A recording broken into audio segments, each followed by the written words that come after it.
now joined by San Jose State women's basketball head coach Jamie Craighead after the Spartans fell to San Francisco 87-81. Coach, can you give us an opening statement? We had our chances to win the basketball game. I thought their kids made some plays when Danae missed that three that could have helped, and then obviously the free throw line became a difference. They shot 90%, and we obviously missed more than that. But for the most part, I thought our kids executed the game plan against a very well-coached veteran team, and I think we can build on that. I know matching the intensity of the team was important tonight. Do you think your team did a good job of that? In the first half in spurts. In the second half, I thought the third quarter, they came out and we said they would. You know, this is a veteran group that's going to come out, and you've given them some easy transition baskets, just blowing assignments and not having anybody back. And obviously we have a scheme for that in place, and we talked to them about cleaning that up, and I didn't think that it was in any better effort the rest of the game to do that, and unfortunately that caused us to foul at the end in times when we shouldn't have because people weren't in the right position, and I thought it let them get things that were too easy. Coach, is it kind of frustrating considering the way you guys played in the second half against Santa Clara? Didn't really translate tonight? Oh no, I mean, San Francisco is far better than Santa Clara. So to be honest, the fact that our kids came out and were up at half and were competing and had their chances to win the games at the end. I mean, it's not like we got blown out here. Like I said, if Danae hits that three, if Mai hits a couple more free throws, it's probably a different game at the end, and we don't have to foul. And I thought the two fouls by Taylor when we just needed stops really hurt us. They were so far away from the basket, they didn't matter. She's got to be smarter in those situations. We talked about that. But, I mean, we had our chances, just like USF, and I thought they made plays, and we have young players that are still trying to figure that part of it out. Andrew? Yes, Coach. And there were a couple other costly plays played in the fourth quarter. The two offensive fouls that wiped out layups. One of the PMA said earlier that she should have passed the ball on her basket. On her offensive foul when San Jose State was up 78-75, and then there was that other offensive foul that could have been a go-ahead basket for Wilson. So talk about your message to the team about those kind of situations. I didn't think Michaela's was an offensive foul. I thought the kid was in the RA.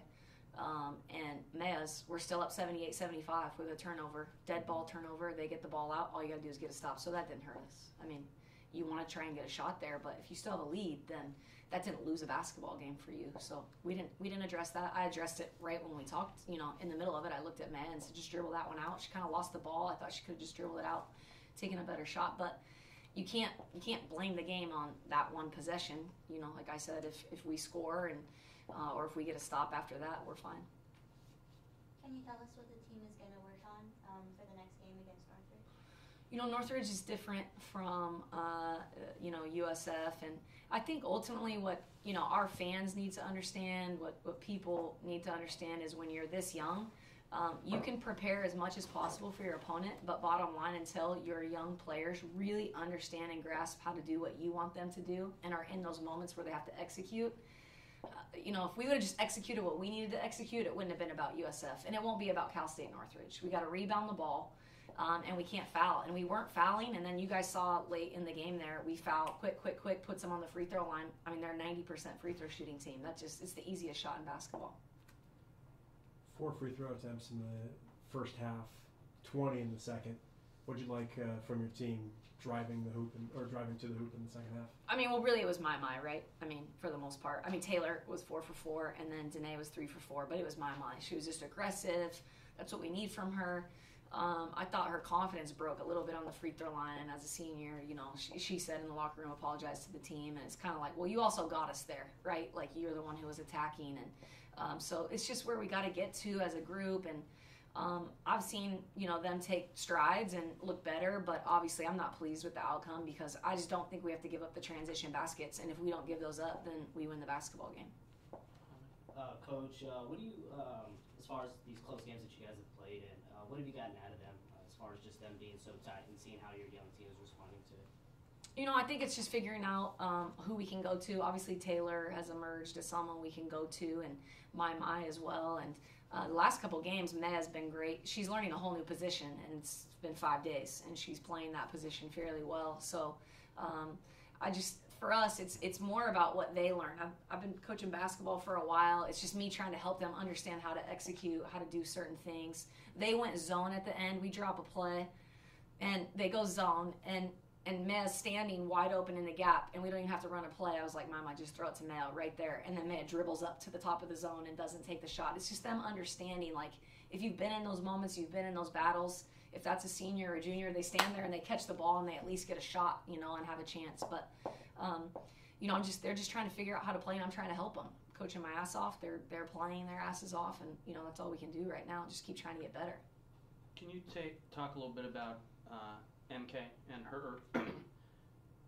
her progression? I mean, it looked like tonight, if she could have gotten a few more opportunities, she could score it well. Yeah, 14, kind of locked us down when they went to the zone, because now you're playing in gaps, and I think playing against the zone is some of the hardest things to figure out when you're a young player, because you think that you want to, like, post in this open area, but your teammates don't want to throw you the ball because they know the zone can shift and tip the ball, and it's just learning when to pin and seal and duck in and ask for the ball, and you can't do it the whole possession.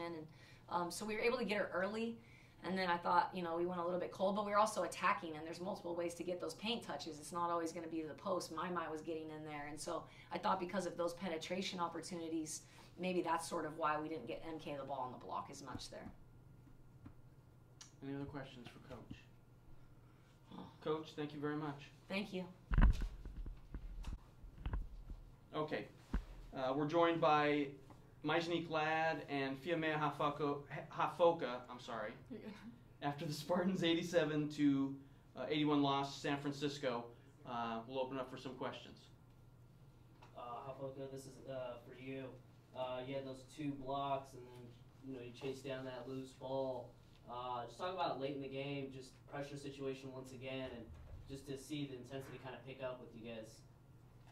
I think in the second half, the first half we did pretty good. We just had to find a way of figuring them out, just trying to do the right thing. And then the second half, we lacked everything: lack of communication, lack of effort. We're tired. We didn't really communicate as well at the bottom, so that's where it got us the most. Another question for Fiamea. There were a couple offensive fouls that voided buckets in the last couple of minutes that were pretty costly. One of them happened in transition after you had what sounds like stayed up 78-75, and then you got a steal, and you hit a layup, but then they whistled it off because of an offensive foul. How'd that play go down? I should have passed the ball from the beginning. I had players in front of me, and we were taught to move the ball if you have somebody in front of you, and I should have read that her feet was set and just ball somebody else so they can get the layup. So that should have been done. Can either of you describe what happened towards the end of the third quarter, having trouble getting rebounds? I think they were just. Wait, what was the question? I'm sorry. Getting rebounds towards the end of the third quarter. What was happening there? Yeah, I think they were just one step ahead of us. We weren't communicating on defense as much as we needed to. So not communicating, there was always that one person that was able to go to the boards and get it. So that kind of slowed us down, which kind of, in the end, resulted in them winning the game. So, yeah. I'll add on to that. I think, she had led the team in rebounds, and I think that as a team, we need to help her out, get more rebounds as a team to help in order to win. We need to box out, we need to get rebounds, offensively and defensively. I know limiting second chance points was a big point of emphasis. It looked like you guys did a better job of it tonight. Can you talk a little bit about that? Was that a focus? Yeah, second chance points are very crucial in many games, and we tried doing that a lot this game, although I think they may have beat us with second chance points. I don't know. Yeah, she talked about that. Yeah. Do you have anything else to add on with that?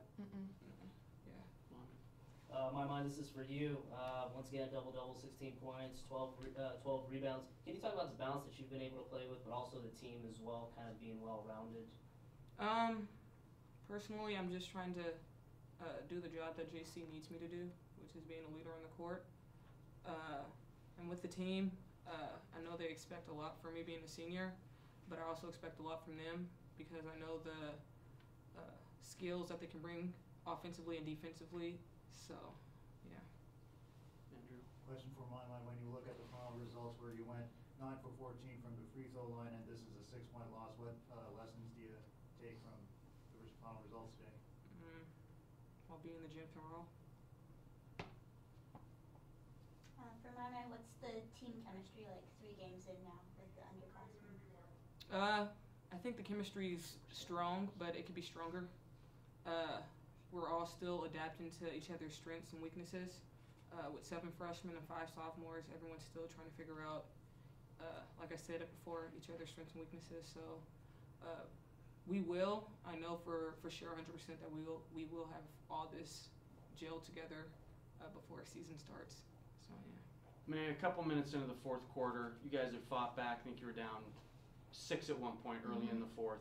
You'd battle back to get that 3-point lead. Probably about 3 minutes into the fourth quarter, it looked like USF was ready to go.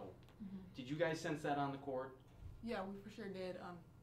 We knew the second half coming in that they're going to be hungry, that they're going to play hard, and that they're going to attack the basket a lot. And I think in the second half we didn't show up. We didn't play hard enough. We didn't rebound. We didn't communicate. We just didn't play hard in the second half. Any more questions for ladies? Mohammed, last one? Yeah, just another late game situation. Is that something that's going to help you guys gel come conference? What do you mean? Just being in a late game situation once again and playing these tie games, do you think that will help you guys come conference play? You know, I feel kind of slow right now, and I don't know if I'm understanding your question. Like late game stuff, like do you mean like overtime so once again, it or comes down to the wire. Close game at the end. Close games at the end? Right. Is that going to help us? By the time conference comes. Hopefully we won't have close games like this anymore. So, yeah. Ladies, thank you very much for your time. Thank you.